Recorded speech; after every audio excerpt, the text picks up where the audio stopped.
Vacancy at the Kangaroo Rat Hotel was written in response to the situation after my father passed away. And it was really kind of a stress response, honestly, of having his estate to have to deal with. We live hundreds of miles away from where my dad was, and it would wake me up in the middle of the night that I have this little house in the middle of the desert that I have to figure out how to sell and how to get his stuff out. And that was a year after he passed away that I was woken up in the middle of the night just with that weight on me. And I had a complicated relationship with my father, like a lot of people do. A lot of people do. And that is complicated after they die. And this is my first poem that's been published, and which is really exciting. And I was very happy and thrilled.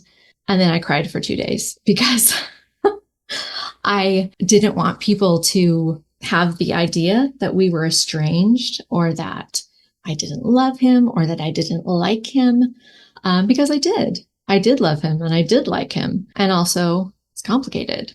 And now I'm left with this huge thing to have to deal with from hundreds of miles away. It's stressful. It weighs on me. This poem woke me up in the middle of the night and showed up. Vacancy at the Kangaroo Rat Hotel. The doors are locked, coats left on hooks in the squat adobe house in the desert. We pay the electricity bill, though no one turns on the lights. The only neighbors, kangaroo rats and the horizon. The house narrows its eyes in my direction, eyes that know I am not a good daughter. The kangaroo rats call me deadbeat. Years back, that name was hissed in hushed tones about the father, whispered behind the bony hands of my mother's sisters over the rounded shoulders of grown-up cousins. But all is forgotten, forgiven in death. Deadbeat. The title passed down to me with his brown eyes, the adobe house, the rattlesnakes, and the kangaroo rats. Your parents will die, you ungrateful little shits. They will die. They will die, and you will not be ready. They will leave drawers of hastily folded clothes that still smell of laundry detergent. A dirty coffee cup in the sink. A fork. They will die, and you will be left to clean out the cabinets, scrub the dirty bathtub, peel the photographs from the face of the fridge.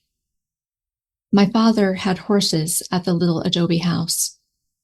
When he pulled into his gate, the back seat packed with groceries in their plastic bags, he had to close the car door in between trips to the kitchen. If he didn't, the horses would get into the food, would stretch their muscular necks into the back seat, snuffle their velvet muzzles into the bags, apples eaten up, Cheerio box chewed and lying in the dirt. I don't know who you and I are supposed to be in this story. The apples, the horses, the rats.